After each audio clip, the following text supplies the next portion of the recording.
देखिए स्टूडेंट, जैसे आपको मालूम है परसेंटेज में हमारे 26 प्रॉब्लम्स हो गए थे, तो आइए देखते हैं नेक्स्ट क्वेश्चन क्या है। Question, if 20% of a is equals to b then b percentage of 20 is same as. बहुत ही ज़्यादा सिंपल क्वेश्चन है। मुझे बताइए, उन्होंने एक कंडीशन दी हुई है, क्या दिया हुआ है? 20% of a is equals to b. तो मुझे बताइए, इसमें से मुझे ए और बी के बीच में रिलेशन नहीं मिल जाएगा क्या? तो यस, इसमें से हमें रिलेशन मिल जाएगा। पर करना क्या है उसके बाद हमें करना है देन बी परसेंटेज ऑफ 20। ये कितना होता है ये कैलकुलेट करना है। कोई बात नहीं, पहले मुझे यहाँ से बी परसेंटेज की वैल्यू निकाल लेते हैं। ठीक है, बी की वैल्यू निकाल लेते हैं यहाँ से।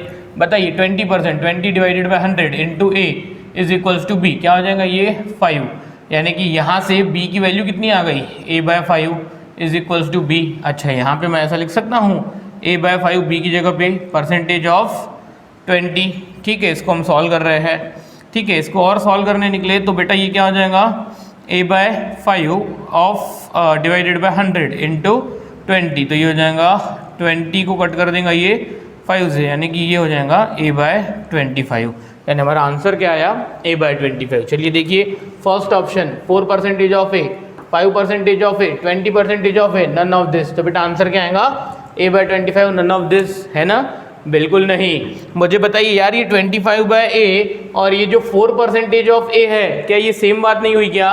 4% यानी कितना? 4 डिवाइडेड बाय 100, 4 डिवाइडेड बाय 100 यानी कि 1 बाय 25, 1 बाय 25 ऑफ ए, यानी कितना हो जाएगा? इतना ही हो जाएगा, यानी कि ऑप्शन ए आंसर आएगा। पर यार अब देखिए, हम लोगों ने तो यहाँ तक सॉल्व कर लिया, हमें पता नहीं था कि ऑप्शन इस प्रकार के दिए हुए हैं। कोई बात नहीं, तो आपको समझना पड़ेगा कि a बाय 25 और 4% ऑफ ए एक ही बात है। अदरवाइज इसमें ये जो ऑप्शंस है, अकॉर्डिंग टू ऑप्शंस हमें इसको कैसे सॉल्व करना चाहिए था? ये जो हमारा एक्सप्रेशन आया हुआ है, मुझे बताइए a% ऑफ 20, तो बेटा ये 4 और ये कट कर दिया मैंने, 5 1 जा 5 4 जा, तो बेटा ये क्या ऐसा नहीं हुआ? a% ऑफ 4 और a% ऑफ 4 ही कितना होता है? 4% ऑफ a। ऐसा क्वेश्चन हमने लिया था लास्ट वाला, लास्ट वीडियो में, क्वेश्चन नंबर 26। अरे याद आ रही है क्या बात? नहीं, ये दोनों सेम होते हैं। ठीक है, चलिए कोई बात नहीं, तो ये हमारा आंसर है, या फिर इसको देख के भी समझना था कि ये हमारा क्या है, करेक्ट ऑप्शन है। जल्दी से वीडियो पॉज कीजिए, क्वेश्चन नंबर 27 और उसका सॉल्यूशन कॉपी कर लीजिए, सो दैट मैं क्या कर देता हूँ, मैं क्वेश्चन मिटा देता हूँ।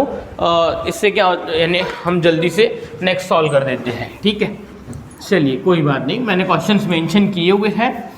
आप एक काम कर सकते हो, पहले पूरे क्वेश्चंस कॉपी कर लीजिए, उसके बाद एक एक सॉल्यूशन कॉपी कीजिए तो भी ठीक है।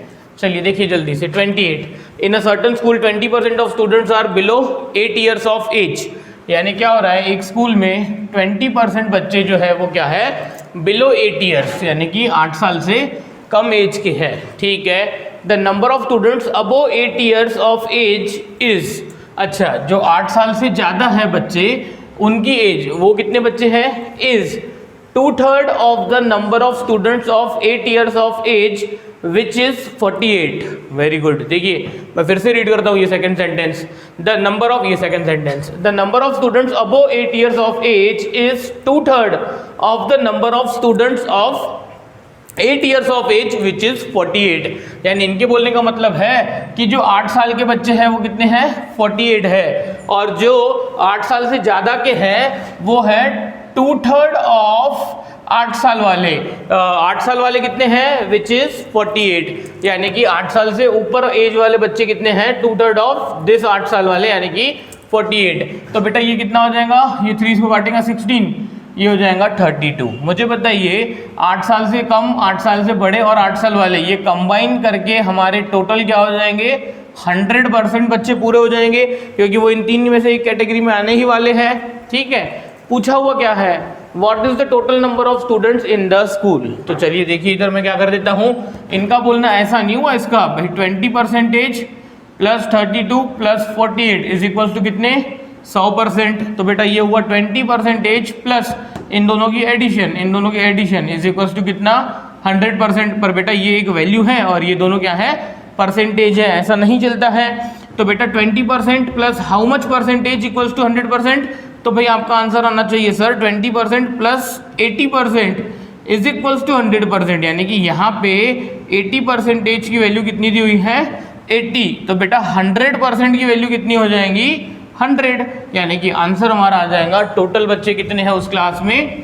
100। ठीक है, चलिए देखिए यहाँ पे क्या होता था, कल चल के सपोज ये 32 48 है, इन दोनों नंबर्स की एडिशन यहाँ पे सपोज यहाँ पे क्या आ जाता था 160, तो फिर भी मैं आपसे यही पूछता था 20% plus how much percentage equals to 100%, तो आपका आंसर आता था 80%। यानी कि अगर कल चल के 80% की वैल्यू क्या रहती थी 160, तो बेटा 80% की वैल्यू 160, तो 100% की वैल्यू कितनी हो जाती थी 200, और आंसर क्या आ जाता था 200 आ जाता था। पर अब यार यहाँ पे तो ये ऐसा हो गया कि 80% की वैल्यू कितनी आ गई थी, 80% की वैल्यू 80 ही आ गई थी, तो ये क्वेश्चन में तो कुछ रहा ही नहीं। 100% बच्चे कितने हो गए 100, यानी कि उस क्लास में कितने बच्चे हैं 100 बच्चे हैं। आ रही है बात समझ में? बहुत ही ज़्यादा क्या था, सिंपल था। जल्दी से वीडियो पॉज करके कॉपी कीजिए सो दैट मैं लेता हूँ नेक्स्ट क्वेश्चन। कौन सा था ये 28, दिस इज 28। लीजिए 29 का सॉल्यूशन क्या है। 29, two numbers a and b are such that the sum of 5% of a and 4% of b, यानी कि सम ऑफ, मैं लिख लेता हूँ पहला सेंटेंस का मतलब लिख लेता हूँ। सम ऑफ यानी क्या प्लस, देखिए the sum of 5% of a and 4% of b, दो चीज़ें 5% of a and 4% of b। ठीक है, sum of two numbers a and b are such that the number sum of 5% of a and 4% of b, यानी कि ये एक number और ये दूसरा नंबर, उन दोनों की सम is 2/3 of the sum of 6% of A and 8% of B। अच्छा, find the ratio of A and B। देखिए क्वेश्चन बहुत ही सिंपल है, मैं तो समझता हूँ वो क्वेश्चन नहीं है, वो क्वेश्चन का पहला सेंटेंस एक इक्वेशन है जिसका आधा तो मैं समराइज कर चुका हूँ। आइए उसको पूरा कर देते हैं। Two numbers A and B are such that the sum of 5% of A and 4% of B लिखा मैंने।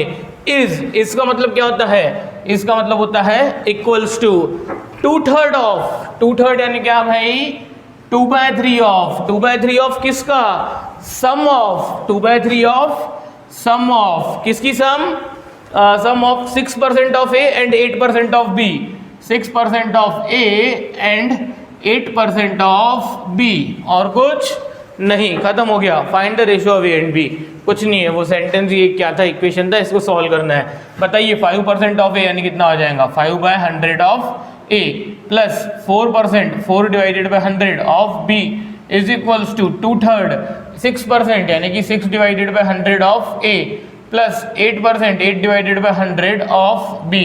जल्दी से बताइए 5/100 कितना होगा 1/20, 4/100 कितना होगा 1/25, 6/100 कितना होगा 3/50, 8/100 कितना होगा, जितना भी होगा।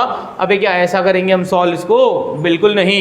अगर हम ऐसा करने निकले तो वो कॉम्प्लिकेटेड हो जाएगा। इससे अच्छा तो क्या कर दीजिए, पूरे इक्वेशन को 100 से मल्टीप्लाई कीजिए, क्योंकि हर एक के डिनोमिनेटर में क्या है 100 है। तो इधर से हो जाएगा 5A plus 4B is equals to 2/3 of 6A plus 8B। अब ये थोड़ा आसान हो गया, 3 इधर लेके आइए, तो 3 इधर लेके आए तो ये 15A plus 12B is equals to 12A plus ये 2 अंदर गया ना 16B। तो बेटा ये 15A 12A, 12A इधर आ गए तो ये हो गया 3A, ये 12B उधर चले गए तो हो गए 4B सब्ट्रैक्ट। तो बेटा A/B चाहिए, A/B इज इक्वल्स टू 4/3, और ये फ्रैक्शन ही क्या होता है, रेशियो होता है, यानी कि आंसर क्या आ जाएगा डी ऑप्शन। कुछ नहीं था ये क्वेश्चन में, मैं थोड़ा सा स्पीड में ले रहा हूँ क्वेश्चंस, क्योंकि ये बहुत ही ज़्यादा सिंपल क्वेश्चंस है। ठीक है, आई होप आपको समझ गया होगा। वीडियो पॉज करके कॉपी कीजिएगा, ठीक है। कुछ समझना नहीं था, वो एक क्वेश्चन ही, एक सेंटेंस ही हमारा क्या था, एक एक्सप्रेशन था, वो एक्सप्रेशन बना दिया, उसको सॉल्व कर दिया। ठीक है, चलिए देखिए जल्दी से 30। A student multiplied a number by 3/5 instead of 5/3। वाह, देखिए इधर एक स्टूडेंट ने गलती की है। क्या है, a student multiplied a number by 3/5 instead of 5/3, यानी उसको मल्टीप्लाई 5/3 से करना था, पर उसने 3/5 से मल्टीप्लाई कर दिया गलती से। What is the percentage error in calculation. तो बेटा ये जो परसेंटेज एरर है ना, ये परसेंटेज एरर कुछ और नहीं होता है, परसेंटेज चेंज ही होता है, जिसका फॉर्मूला मैं आपको पहले भी बता चुका हूँ, पर हमें फॉर्मूले की भी जरूरत नहीं है। परसेंटेज चेंज या परसेंटेज एरर का मतलब होता है चेंज, यानी कि difference divided by initial value, यानी कि बेस वैल्यू इनटू 100। कोई बात नहीं, देखिए इधर मुझे बताइए वो स्टूडेंट ने मल्टीप्लाई कैसे किया हुआ है 3/5 से, इंस्टेड ऑफ 5/3, एंड ये 5/3 वाली क्या थी, ओरिजिनल केस थी, और ये जो हुआ है ये तो क्या हुआ है भाई, बाय मिस्टेक हुआ है ये तो, ठीक है कोई बात नहीं। तो इनमें हमें क्या करना है, इनकी परसेंटेज एरर निकालना है, यानी कि इसका difference divided by initial value into 100 करना है, ठीक है। परसेंटेज एरर यानी कि ही परसेंटेज चेंज। बताइए इन दोनों में डिफरेंस कितना, तो बेटा 5/3 बड़ा है माइनस 3/5 छोटा है, ठीक है। Divided by initial value, base value, initial value या फिर बेस वैल्यू इनटू 100। बताइए तो इनिशियल वैल्यू 3/5 कि 5/3, अगर फॉर्मूले से जा रहे हैं तो। अदरवाइज इसका मैं आपको रेगुलर अप्रोच भी बता देता हूँ। रेगुलर अप्रोच यानी कि एक अंडरस्टैंडिंग, यानी कि अगर अंडरस्टैंडिंग अगर आपको क्लियर है तो उससे भी प्रॉब्लम सॉल्व हो जाता है, ठीक है। चलिए देखिए इसका रेगुलर अप्रोच, ठीक है।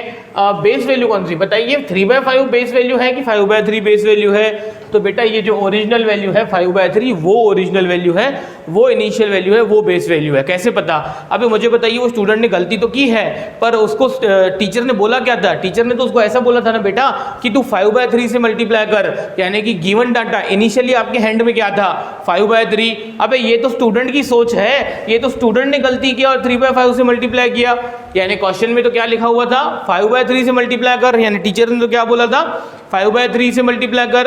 अबे ये जो ये 3/5 है ये किसकी सोच है भाई, वो स्टूडेंट ने जिसकी गलती की है। तो इनिशियल वैल्यू यहाँ पे क्या होंगी, गिवन डाटा 5/3, तो इसको सॉल्व कर लेते हैं। तो ये हो जाएगा 25 minus 9 divided by 15 into 3/5 into 100, ठीक है। 5 1 जा 5, 20 जा 5, 3 जा 5, 4 जा, ठीक है। 3 3 पूरा मर गया, 25 में से 9 गए 16, 16 इंटू 4 64, 64% आंसर आ गया, ठीक है कोई बात नहीं। मुझे बताइए मिस्टेक वाली केस 3/5, ओरिजिनल केस 5/3। मुझे बताइए डिनोमिनेटर में 5 है, इधर 3 है, इन दोनों का मल्टीप्लाई कीजिए और मुझे एक नंबर बताइए, एक ऐसा नंबर जो 3 को भी डिवाइड कर, जो ऐसा नंबर जिसको 5 भी डिवाइड कर सके 3 भी। तो आपका बोलना होगा सर इनका LCM यानी कि 15, तो दोनों को क्या कर दीजिए 15 से मल्टीप्लाई कर दीजिए।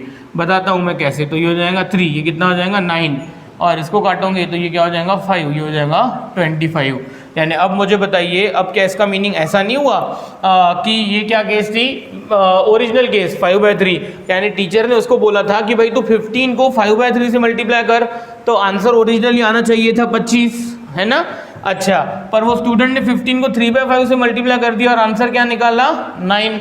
तो बेटा एरर तो हुई है, बहुत बड़ी एरर हुई है, आंसर 25 आना चाहिए था पर वो आया क्या है 9। तो इनका डिफरेंस कितना हो जाएगा 25 minus 9 divided by base value, क्या आएंगी बेस वैल्यू 25 इंटू 100, तो सीधा सीधा ये हो जाएगा 4, और यानी कि इन दोनों का डिफरेंस ले लीजिए, इन दोनों की परसेंटेज एरर ले लीजिए, ठीक है। ये हो जाएगा 16, 16 और 4 कितना हो जाएगा 64, यानी कि आप ऐसा भी कर सकते थे, दोनों डिनोमिनेटर्स का कोई तो भी एक मल्टीपल नंबर ले लीजिए। ऐसा मान लीजिए भाई वो स्टूडेंट को 15 को 5/3 से मल्टीप्लाई करना था, पर उसने 15 को 3/5 से मल्टीप्लाई किया, यानी आंसर 25 की जगह पे 9 निकाला उसने। तो बेटा इन दोनों में क्या एरर है, परसेंटेज चेंज निकाल लीजिए, वही हमारी परसेंटेज एरर है, ठीक है। यानी उसने कितने परसेंट की एरर की है 64% की एरर की है, ठीक है। कैसे पता, देखिए 25 आंसर निकालना था, अब आप 25 के 64% कम कर दीजिए तो आंसर 9 आ जाएगा। इतनी बड़ी गलती की थी उसने, कोई बात नहीं, हमारा आंसर आ गया है, आंसर आया हुआ है डी ऑप्शन, ठीक है। चलिए कोई बात नहीं, कॉपी कर लीजिएगा, मैं मिटा देता हूँ। बस 2 ही क्वेश्चन है, इसके बाद हाँ एक और सेट है हमारे पास क्वेश्चन का, अभी ख़त्म नहीं हुआ है ये चैप्टर, ठीक है। चलिए देखिए 31 क्या है, 3 candidates contested an election and received 1136, 7636 and 11628 votes respectively. 3 लोगों को इतने इतने वोट्स मिले हैं इलेक्शन में, ठीक है। What percentage of the total votes did the winning candidate get. बहुत सिंपल क्वेश्चन है यार, इन्होंने पूछा है विनिंग कैंडिडेट को कितने वोट्स मिले हैं टोटल नंबर ऑफ वोट्स के रिस्पेक्ट में। तो मुझे बताइए यार विनिंग कैंडिडेट कौन हुआ इसमें से, ये 1000, 7000 और 11000, तो क्लियरली 11628 वोट जिसको मिले हैं ना वो क्या है, विनर है। तो इन्होंने हमसे पूछा है what percentage of the total votes did the winning candidate get. Winning candidate को 11000 वोट मिले हैं, कितने में से मिले हैं, टोटल नंबर ऑफ वोट्स कितने भाई, इन तीनों की एडिशन, ठीक है, इन तीनों की एडिशन हो जाएंगी 1136 प्लस 7636 प्लस 11,628 और परसेंटेज में आंसर चाहिए तो इंटू 100। मैं समझता हूँ इसको आप सॉल्व कर लीजिएगा, आंसर आ जाएगा। इस क्वेश्चन के लिए हम टाइम पास नहीं कर सकते हैं, ठीक है भाई। विनिंग कैंडिडेट को टोटल नंबर ऑफ वोट्स का कितना परसेंटेज वोट्स मिले हैं, तो जिसके निकालने हैं वो ऊपर, जिसके रिस्पेक्ट में निकाल रहे हैं वो नीचे, इंटू 100, क्योंकि हमें आंसर परसेंटेज में चाहिए, ठीक है। बात खत्म, सॉल्व कर लीजिएगा। ये इतने इजी क्वेश्चंस के लिए अब हम रुक नहीं सकते, ठीक है, कोई बात नहीं। देखिए 32, 2 tailors x and y are paid a total of ₹550 per week bye there employers. कोई बात नहीं, एक्स और वाई 2 पर्सन हैं जिनको टोटल मिला के पर वीक कितने रुपए मिलते हैं, 550 रुपए मिलते हैं, वो टेलर्स है, ठीक है। आगे देखते हैं, if x is paid 120% of the sum paid to y, यानी कि बहुत सिंपल है, एक्स को कितने रुपए मिलते हैं, मैं फिर से रीड करता हूँ। एक्स इज पेड 120%, कि एक्स को कितने मिलते हैं भाई, 120% of the sum paid to Y. Sum यानी कि अमाउंट, यानी कि जितना अमाउंट वाई को पे किया जाता है, जितना अमाउंट वाई को पे किया जाता है, यानी कि एक्स को कितने रुपए मिलते हैं, 120% ऑफ वाई। आगे देखते हैं, ठीक है। How much is y paid per week, यानी कि वाई को कितने रुपए हर हफ्ते मिलते हैं, ये हमें क्या करना है, कैलकुलेट करना है। कोई बात नहीं है, आइए देखते हैं। सबसे पहले तो इसमें से हमें एक्स वाई का रिलेशन मिल जाएगा और फिर वो हम यहाँ पे पुट कर देंगे तो आंसर आ जाएगा। देखिए यार, ये तो बेसिक मैथमेटिक्स का क्वेश्चन हुआ कि यहाँ पे ये एक इक्वेशन में एक्स और वाई का रिलेशन दिया हुआ है। मैं समझता हूँ कि हमें निकालना क्या है, वाई। तो यहाँ से आप क्या कर लीजिए, एक्स की value in terms of y निकाल लीजिए और वो एक्स की वैल्यू यहाँ पे रख दीजिए, तो ये पूरा इक्वेशन वाई में आ जाएगा। 1 वेरिएबल का इक्वेशन सॉल्व करते आता है आपको, तो बेटा यहाँ पे x हो जाएगा हमारा 120%, यानी कि 120 डिवाइडेड बाई 100 ऑफ y। तो बेटा x इज इक्वल टू हो जाएगा ये 25 जा 26 जा, तो हो जाएगा 6/5 ऑफ y। तो बेटा ये आंसर आ गया, ये इसमें रख देते हैं, तो ये इसमें रख देंगे तो ये हो जाएगा 6/5 of y plus y is equal to 550 रुपये, ठीक है। y कॉमन निकाला तो ये हो जाएगा 6/5 प्लस 1। देखिए मैं बहुत धीरे धीरे सॉल्व कर रहा हूँ, इतना धीरे सॉल्व करना रिकमेंडेड नहीं है। तो बेटा ये हो जाएगा 6 + 5 11/5, 11/5 of y is equals to this. तो बेटा 11 1 जा 11 5 जा, ये पीछे 0 लगा हुआ है तो 50 कर दीजिए और ये 5 इधर चले जाएगा, यानी कि y को कितने रुपए मिल रहे हैं भाई, 250 रुपये पर वीक मिल रहे हैं। ये हमारा आंसर है। पर मैं आपसे पूछता हूँ बी ऑप्शन, ठीक है, कि कल चल के वो x के पैसे पूछते थे तो मुझे बताइए यार, x और y को मिला के 550 मिलते हैं, उसमें से y को 250 मिल रहे हैं, यानी कि x को कितने मिल रहे होंगे 300, तो ही तो इन दोनों की सम क्या होंगी 550। यानी y की वैल्यू यहाँ पे रख के आप x की भी वैल्यू निकाल सकते थे, पर उसने y बोला था। क्वेश्चन तो बहुत ज़्यादा ईजी था, जल्दी से इसको कॉपी कीजिए, बाकी हम देखते हैं इसी क्लास में, ठीक है। कीजिए कॉपी क्वेश्चंस भी, सॉल्यूशन भी। देखिए स्टूडेंट, नेक्स्ट क्वेश्चन है 33। Gauri went to a stationeries and bought things worth ₹25, ठीक है। उसने 25 रुपीज़ की परचेसिंग की हुई है, आउट ऑफ विच 30 पैसे वेंट्स ऑन सेल्स टैक्स। 30 पैसे कहाँ गए भाई, sales tax on taxable purchase, यानी कि टैक्सेबल परचेस पे उसको टैक्स लगा, वो भी कितना 30 पैसे। If the tax rate was 6%, यानी कि 6% टैक्स रेट था जो कैलकुलेट होके आया 30 पैसा और वो उसको पे करना पड़ा। Then what was the cost of the tax free items, ठीक है। तो देखिए सबसे पहले तो इस क्वेश्चन में आप ये समझिए कि यहाँ पे उसने बोला है कि वो जो गौरी है वो 25 रुपीज़ की परचेसिंग करके आई हुई है, ठीक है। और उसमें से इन्होंने ऐसा भी बोला हुआ है कि कुछ आइटम्स ऐसा हो सकता है कि कुछ आइटम्स टैक्सेबल हो, कुछ आइटम्स टैक्सेबल ना हो।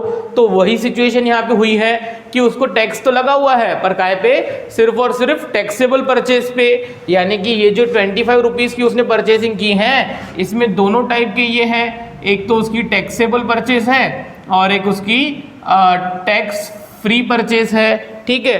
तो जो टैक्सेबल परचेज है उस पे उसको 6% से क्या हुआ है, टैक्स चार्ज हुआ है, वो भी कितना होता है भाई 30 पैसा होता है वो, ठीक है। तो चलिए सबसे पहले तो मैं ऐसा कर देता हूँ कि यहाँ पे हुआ क्या है, 6% of taxable purchase, 6% of taxable purchase, उसको क्या लगा हुआ है, ये टैक्स लगा हुआ है। उसको टैक्स कितना लगा हुआ है भाई, 6%। किसका, टैक्सेबल अमाउंट का। तो बेटा टैक्सेबल अमाउंट का 6% उसको टैक्स लगा है। अच्छा वो कितना है, वो गिवन है, वो गिवन है 30 पैसा, ध्यान दीजिएगा। तो बेटा यहाँ से मुझे टैक्सेबल अमाउंट मिल जाएगा। कैसे पता, देखिए इधर, तो ये ऐसा हुआ होगा 6% of taxable amount is equals to 30 पैसा। ठीक है, कट कीजिए, ये 6 1 जा 6 5 जा, ये 100 उधर चले जाएगा, यानी कि ये हो जाएगा टैक्सेबल इज इक्वल्स टू 500 पैसा। इज इक्वल्स टू 500 पैसा का मतलब होता है 500 रुपीज़। यानी कि अब आपको ये तो सिचुएशन क्लियर हो गई कि वो जो हमारे 25 रुपीज़ की परचेसिंग की गई थी, जिसमें टैक्स फ्री और टैक्सेबल परचेज था दोनों भी, तो उसमें से 5 रुपए के आर्टिकल्स ऐसे थे जिसपे क्या लगा है, हमें टैक्स लगा हुआ है। तो भाई क्वेश्चन स्टेटमेंट क्या है, then what was the cost of the tax free item. तो इस 25 में से अगर 5 रुपए के हमारे क्या है, 5 रुपए के अगर हमारे टैक्सेबल आइटम्स है, तो टैक्स फ्री आइटम्स कितने के हुए, तो आपका आंसर आना चाहिए 25 माइनस 5 इज इक्वल्स टू कितना भाई, इज इक्वल्स टू 20। कौन सा ऑप्शन है भाई, 20 है ऑप्शन में, D option. D option answer आना चाहिए, पर ये आंसर आपका बिल्कुल भी क्या है, गलत है। बेटा ये बहुत ही इंपॉर्टेंट क्वेश्चन है और ये पहले आया हुआ भी है। अब इसमें समझना क्या है, समझना ये है कि बेटा ये जो 25 रुपीज़ हैं, ये शॉपकीपर को पे किए किसने, गौरी ने। Gauri went to stationeries and bought things for ₹25, यानी वो 25 रुपये पे करके आई है। तो बेटा ये जो 25 रुपये वो पे करके आई है, वो कैसे पे करके आई है, उसने कुछ आइटम्स लिए हुए हैं टैक्स फ्री, फिर उसने कुछ आइटम लिए हुए हैं जिन पे टैक्स है, प्लस टैक्स किसका, इसका। अरे बेटा तो इट मीन्स कि वो जो गौरी 25 रुपीज़ पे करके आई है, उसमें टैक्स फ्री आइटम भी है, टैक्सेबल आइटम भी है, टैक्स भी है। क्या इन्होंने क्वेश्चन में ऐसा बोला हुआ है कि गौरी 25 रुपये 30 पैसे पे करके आई है, बिल्कुल नहीं। यानी वो 30 पैसे टैक्स भी उसी में इंक्लूड है, क्योंकि वो तो 25 रुपये ही दे के आई है। तो बेटा मैं आपसे पूछता हूँ, ये 25, ये टैक्स फ्री हमें क्या करना है, निकालना है, प्लस टैक्सेबल अमाउंट 5 प्लस इस पर टैक्स कितना, 30 पैसा। तो मैंने 0.30 लिया। तो बेटा अब ये दोनों चीजें इधर आके माइनस हो जाएंगी, तो ये हो जाएगा हमारा tax free is equals to कितना भाई, 19.70, यानी कि 19 रुपये 70 पैसे प्लस 30 पैसा 20 रुपये प्लस 5 इक्वल्स टू 25। ये हमारा करेक्ट आंसर है। ये समझना था आपको इस क्वेश्चन में। आइए, आ रही है बात समझ में, कोई बात नहीं, वीडियो थोड़ा पीछे लेके जाइए, इसको फिर से देखिए, मैं इसको हटा के नेक्स्ट क्वेश्चन लेता हूँ। ठीक है, आ जाएगा समझ में, कुछ भी डिफिकल्ट नहीं है। हाँ, ऑप्शन सी पे लिखा हुआ था शायद से, कुछ नहीं समझता है, आपको लगता है कि सर ने रिपीट करना चाहिए, कोई बात नहीं, मैं रिपीट करने वाला नहीं हूँ। ठीक है, एकदम डिफिकल्ट चीज़ें रही तो मैं डिफिकल्ट खुद ही रिपीट करता हूँ, पर अगर मैंने रिपीट नहीं किया इट मीन्स कि वो आपको एक बार में समझ गया होगा। ठीक है, देखिए अब मुझे ये बहुत अच्छे से मालूम है कि आपको मुझे पहले क्या सिखाना है, बाद में क्या सिखाना है, सीक्वेंस मैं तय करता हूँ। ठीक है, या फिर आपको कौन सी चीज़ें पहले बतानी है, कौन सी चीज़ें बाद में, यानी कि पहले कौन सा कंसेप्ट बताना है, फिर डिपेंडेंसी वाले कौन से कंसेप्ट बताने हैं, ये मैं अच्छे से आपको बताऊँगा, उसकी आपको टेंशन लेना नहीं है। चलिए बताइए, क्वेश्चन 34 का solution. Rajiv buys goods for ₹6650, he got a rebate of 6% on it. Rajiv गया, उसने चीज़ें ली, कितने की ली, 6650 की, उसको रिबेट यानी कि डिस्काउंट एक प्रकार का मिला, कितना, 6% on it. After getting the rebate he pays sales tax at the rate 10%, यानी 6% उसको डिस्काउंट देने के बाद उसको 10% टैक्स पे करना पड़ा। Find the amount he will have to pay for the goods, यानी हमको करना क्या है यार, ये 6650 के 6% कम करने हैं, फिर जो अमाउंट है उस पर 10% निकाल के उसमें ऐड करना है, क्योंकि उसको टैक्स एडिशनल पे करना पड़ेगा। पर मैं समझता हूँ कि ये कैलकुलेशन हम ऐसा नहीं करते हैं, हम तो 100 पे करते हैं। वह 100 पे 6 रुपये का डिस्काउंट मिला, 6%, तो बेटा वो हो जाएगा 94। फिर इस पर बोला गया भाई हमें 10% टैक्स पे करो, तो बेटा 10% टैक्स पे करो तो वो इसमें ऐड हो जाएगा, मुझे ये और टैक्स दोनों देने पड़ेंगे। तो 94 का 9.4 ये इसमें ऐड कर देंगे, 94 और दिस, तो ये हो जाएगा 103.4।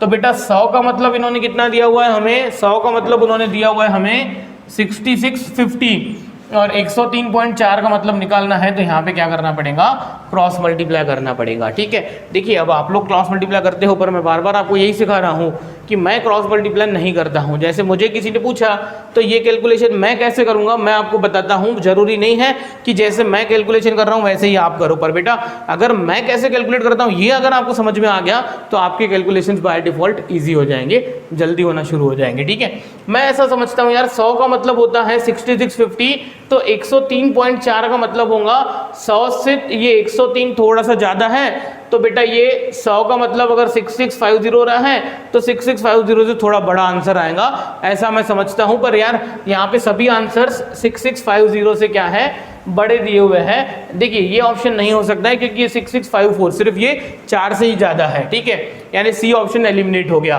पर अब मैं आपसे पूछता हूँ यार कि देखिए इधर 100 का मतलब 6650, ये ओरली करना है मन में, मैं आपको लिख के दे रहा हूँ।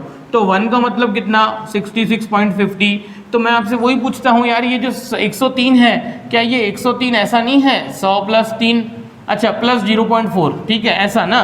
तो 100 का मीनिंग कितना 6650 हमारे पास गिवन है। बेटा 3 का मीनिंग कितना, अगर 1 का मीनिंग 66 हो रहा है तो 3 का मीनिंग कितना हो जाएगा बेटा, ये 66 को 65 मान लीजिए। ठीक है 65, इसका 3 गुना कर दीजिए तो अप्रॉक्सीमेटली 200, तो बेटा इसमें 200 ऐड कर देंगे तो 6850, और ये 0.4 अभी भी मुझे उसमें ऐड, ये 0.4 का मीनिंग अभी भी उसमें ऐड करना है, तो बेटा 6850 से थोड़ा ज़्यादा आंसर आएगा। ठीक है 6850 से थोड़ा ज़्यादा यानी 30 से ज़्यादा 6880। क्यों ऐसा, क्योंकि अगर 1 का मतलब 66 हो रहा है तो ये 0.4 यानी हाफ के जैसा हुआ, तो बेटा इसका मतलब 30 होगा, यानी कि ऑप्शन आ जाएगा 68 80 के आसपास का कोई आंसर होगा।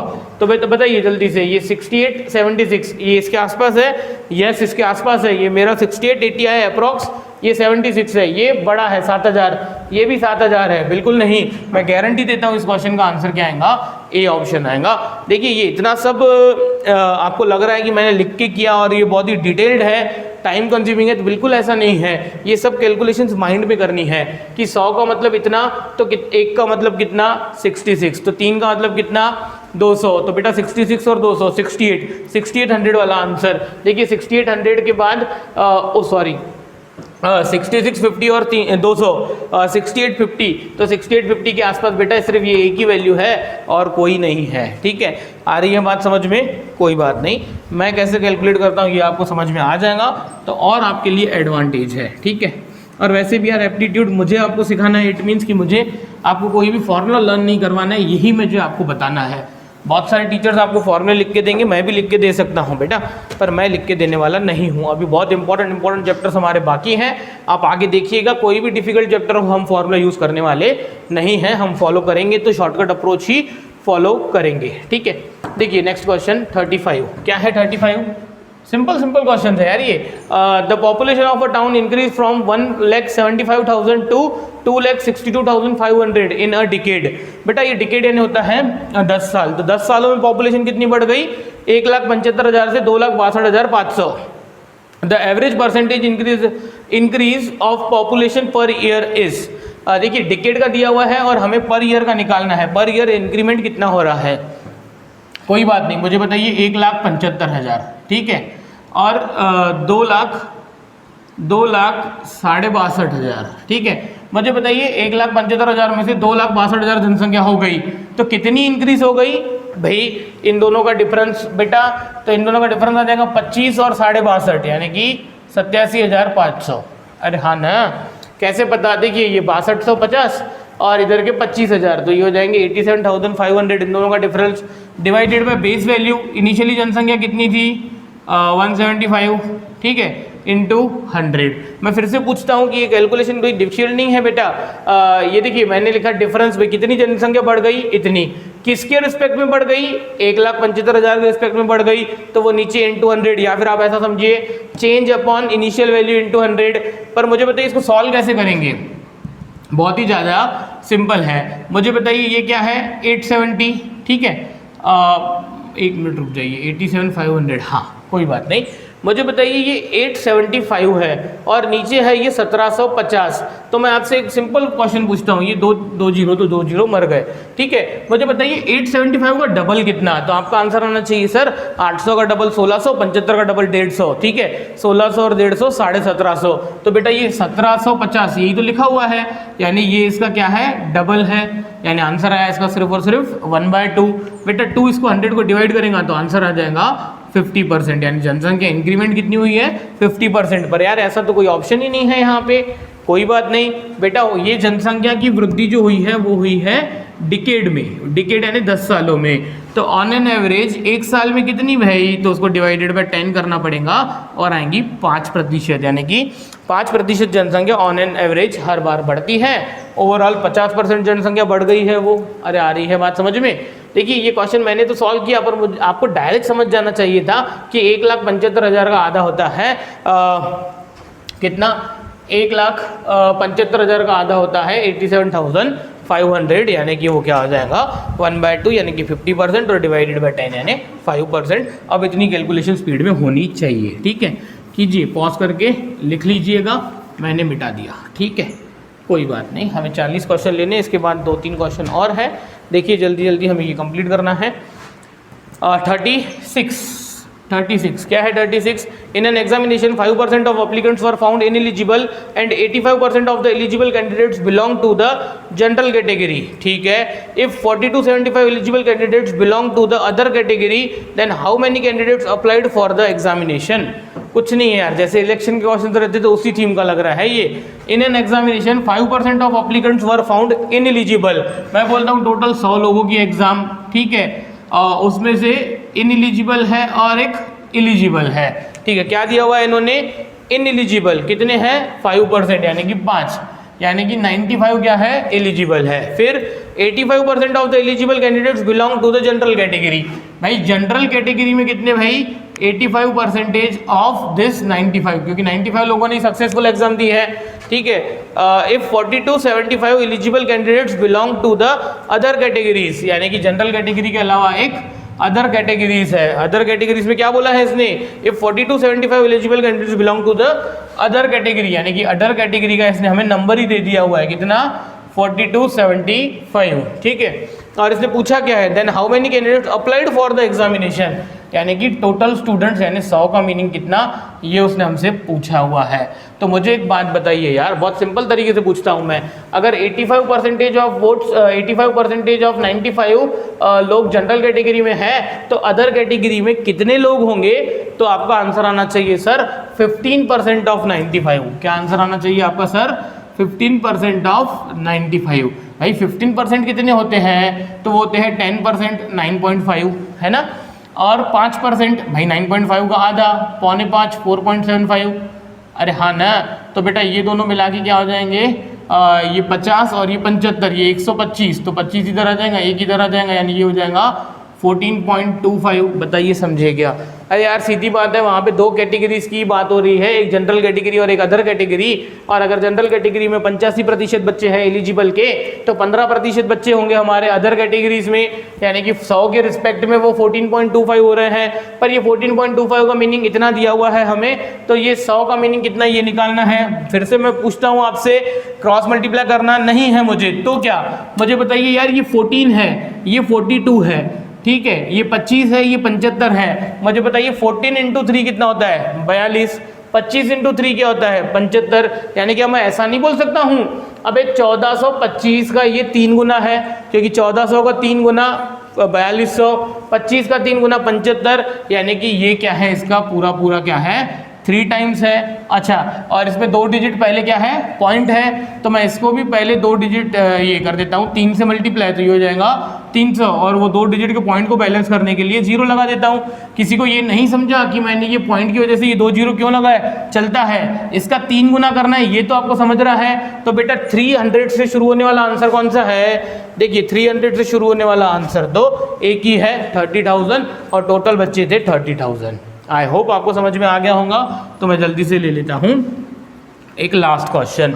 The population of a variety the population of a variety of tinny bush in an experimental field increased by 10% in the first year, increased by 8% in the second year and decreased by 10% in the third year. अच्छा, कोई तो भी एक क्या है, population of variety टिनी Bush, ठीक है, कोई एक आर्टिकल है समझो, जिसकी क्या हो गई है, जनसंख्या एक्सपेरिमेंट फील्ड में इंक्रीज हो गई है 10% से, दूसरे साल में 8% से और तीसरे साल में डिक्रीज्ड बाय 10%, ठीक है. If the present number of bushes in an experimental field is 26,730, यानी कि प्रेजेंटली इतने हैं, then find the number of bushes in the beginning was, यानी 3 साल के बाद की सिचुएशन दी हुई है, इनिशियली कितने थे. बहुत सिंपल है यार, जो भी चेंजेस करने हैं 100 पे कीजिए. बताइए पहले साल क्या हुआ है, 10% इंक्रीमेंट, यानी कि वो हुए हैं 110 इधर लिखा जाएगा, इधर लिखा जाएगा 10, ये हमारी एरो वाली टेक्निक मैंने स्टार्टिंग में सिखाई थी. सेकेंड साल में इंक्रीज बाय 8%, भाई इंक्रीज बाय 8% कैसे, इसका 1% कितना, तो आपका आंसर आना चाहिए सर, इसका 1% आएगा 1.1, इसका 8% कितना हो जाएगा, तो 8.8. अरे आ रही है बात समझ में, ये 8 इसमें जोड़ दिए तो ये हो जाएगा 118.8. अरे आ रही है बात समझ में. नेक्स्ट, तीसरे साल में क्या चेंज हुआ है, तीसरे साल में डिक्रीज बाय 10% से डिक्रीज, इसका 10% यानी 10वां हिस्सा 11.88, ठीक है. तो बेटा ये इसमें से माइनस करने पड़ेंगे. मैं आपसे पूछता हूँ, देखिए ये क्या है 80, तो बेटा 80 में से 88 गए, कभी ऐसा होता है क्या, अरे हाउ कि नहीं होता है. 88 में से 88 गए, 80 में से 88 गए तो ये हो जाएगा -0.8, यानी कि ये 0.08 का भी क्या आ जाएगा, सब्ट्रैक्शन हो जाएगा. कोई बात नहीं, मैं पूछता हूँ कि 118 में से 11 जाते हैं, तो आपका आंसर आना चाहिए सर हाँ, 118 में से 11 गए तो कितना, 107 में से भी 8 पॉइंट कम कर दीजिए, तो बेटा ये हो जाएगा 106.92. बताइए समझे क्या, ठीक है. अरे हाओ कि नहीं, समझना चाहिए. नहीं भी समझा तो मुझे बताइए. अबे क्या ये डिफरेंस कैलकुलेट करना सिखाऊं मैं आपको कि 118.80 में से 11.88 गए तो कितने हुए, ठीक है. कोई बात नहीं, आ जाएगा आपको समझ में. पर ये 106.92 का मीनिंग इन्होंने हमें दिया हुआ है कितना, 26,730. तो 100 का मतलब कितना ये हमसे पूछा गया है, तो 100 का मतलब कितना ये हमसे क्या किया गया है, पूछा गया है. मैं आपको एक और फिर से शॉर्टकट बताता हूँ कि यार ये कैलकुलेशन भी मैं क्रॉस मल्टीप्लाई से तो करूँगा ही करूँगा, ठीक है, पर क्रॉस मल्टीप्लाई नहीं करना है तो क्या. मैं आपसे एक प्रश्न पूछता हूँ यार, 106 है ये और ये कितना है 267, ध्यान दीजिएगा. 106 का डबल कितना, 212, ठीक है. 106 का 3 गुना कितना, 318. मैं बोलता हूँ यार ये 212 भी नहीं है, 318 भी नहीं है, पर क्या ये 267 212 और 318 के बीच में है, यस. तो बेटा ये इसका 2 गुना भी नहीं है, ये इसका 3 गुना भी नहीं है, पर अप्रोक्सीमेटली 2.5 गुना है. तो यार 100 का 2.5 गुना कर दीजिए तो हो जाएगा 25, और उधर 2 डिजिट के बाद पॉइंट था तो 2 जीरो लगा दीजिए, तो अप्रॉक्सीमेट आंसर आया है मेरा 25,000. और आई होप कि आपका भी आंसर इस प्रकार से आ जाएगा.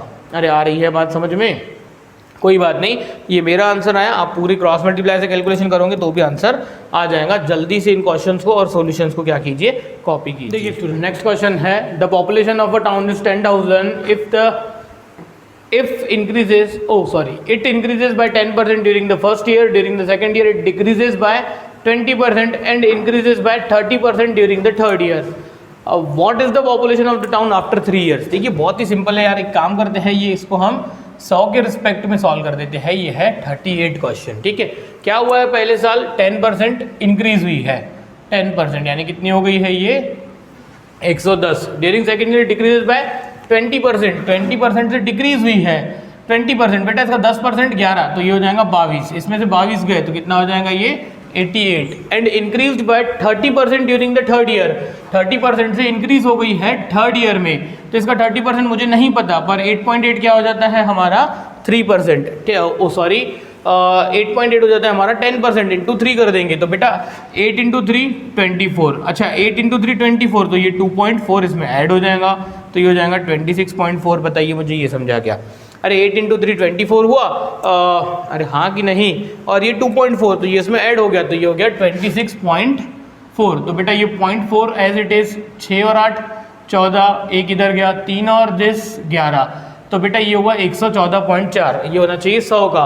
पर यार ये 100 का मीनिंग तो हमें दिया हुआ है, 100 का मीनिंग हमें दिया हुआ है 10,000, तो इसका मीनिंग हमें निकालना है, करना पड़ेगा क्रॉस मल्टीप्लाई। पर मैं फिर से पूछता हूँ यार ये 100 का क्या हो गया, ये 100 के पीछे 2 जीरो चिपकाए गए, तो बेटा मैं इसको भी 100 से मल्टीप्लाई कर देता हूँ, तो ये आंसर आ जाएगा 11440। ये x की वैल्यू इसको 100 से मल्टीप्लाई किया हुआ है, यहाँ पे भी मैंने कर दिया। ठीक है, बताइए क्या आंसर आया, 11440। देखिए ये है क्या, नहीं ये है सी ऑप्शन। ठीक है, चलिए कोई बात नहीं, कर देते हैं हम solve. 39 and 40। Gaurav spends 30% of, अच्छा बढ़िया क्वेश्चन है। देखिए इसको मिटा देता हूँ मैं। Gaurav spends 30% of his monthly income on food articles, ठीक है। 40% of the remaining on clothes, ये भी ठीक है। And save 50% of the remaining, यानी इन दोनों खर्चे के बाद भी जो बच गया उसका 50% वो क्या कर रहा है, save. If his monthly salary is ₹18,400, how much money does he save every month. बहुत ही सिंपल है, देखिए मैं फिर से करता हूँ। मैं पहले लेता हूँ भाई गौरव की इनकम कितनी भाई, 100 रुपये मंथली, ठीक है। 30% spend income on his on food articles, यानी कि 30% इनकी इसकी इनकम क्या हो गई, कम हो गई। तो बेटा उसने 30 रुपये खर्च कर दिए 100 में से, काय पे, फूड पे। तो अब उसके पास कितने बच्चे हैं, 70।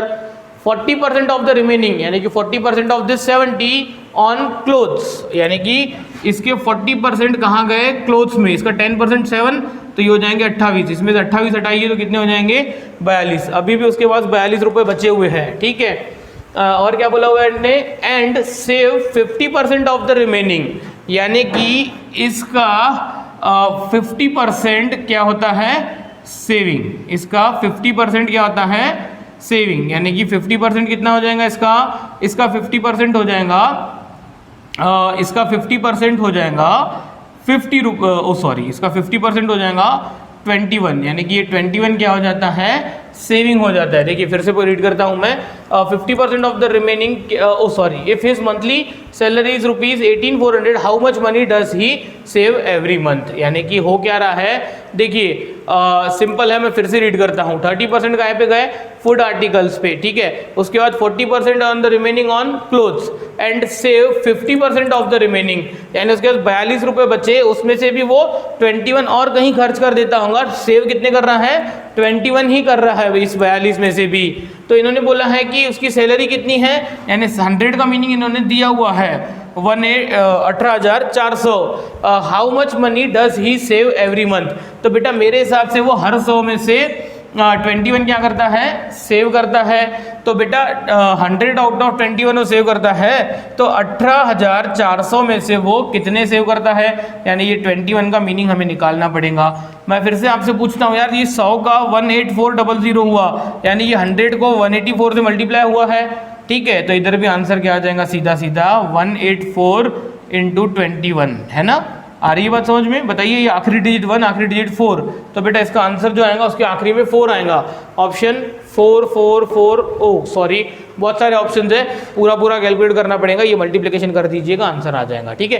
देखिए यहाँ पे ये बात समझनी थी कि ये 42 के बाद भी वो क्या कर रहा था, इसका 50% सेव कर रहा था, यानी 21 ही सेव कर रहा था। 21 इसमें से और कहीं खर्च कर दे रहा था, वो मेंशन नहीं है, पर यार वो सेविंग तो 50% ही कर रहा था 42 का, तो सेविंग उसकी कितनी थी, हर 100 पे 21 ही थी। आई बात समझ में। चलिए कोई बात नहीं, मैं इसको मिटा देता हूँ और ले लेते हैं हम एक लास्ट क्वेश्चन, सो दैट ये चैप्टर कंप्लीट हो जाएगा। और नेक्स्ट क्लास में हम लेने वाले हैं एक one of the important chapter जिसका नाम है प्रॉफिट एंड लॉस। जिसका नाम क्या है, प्रॉफिट एंड लॉस, जिसके अंदर पूरा परसेंटेज का यूज होने वाला है, ठीक है। चलिए देखिए 40 क्या है भाई, in an examination there are 3 papers and the candidate has to get 35% of the total to pass. अच्छा 3 पेपर हैं, वो कैंडिडेट को क्या चाहिए, 35% मार्क्स चाहिए। इट मीन्स वो स्टूडेंट इंजीनियरिंग का तो नहीं है, छोटा है, ठीक है। कोई बात नहीं, हमारी पासिंग इंजीनियरिंग की 40% है, क्योंकि in one paper he gets 62 out of 150। कोई बात नहीं, 150 में से कितने मिले भाई तुझे, 62, ठीक है। In second paper 35 out of 150, बहुत ही कम हो गए।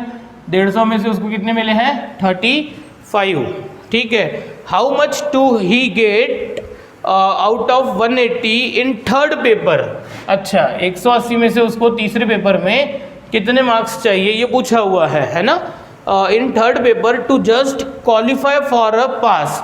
अच्छा, यानी कि उसको सिर्फ पास होना है, उसको ज़्यादा मार्क्स एक भी नहीं चाहिए। तो पासिंग कितनी है 35%। मुझे बताइए उसने टोटल जो पेपर दिए वो कितने मार्क्स के, 150, 150, 300, 300 और 180, 480 मार्क्स के उसने पेपर दिए हुए हैं। तो मुझे बताइए अगर उसको जस्ट पास करना है तो इसको 35% मार्क्स चाहिए 48 के।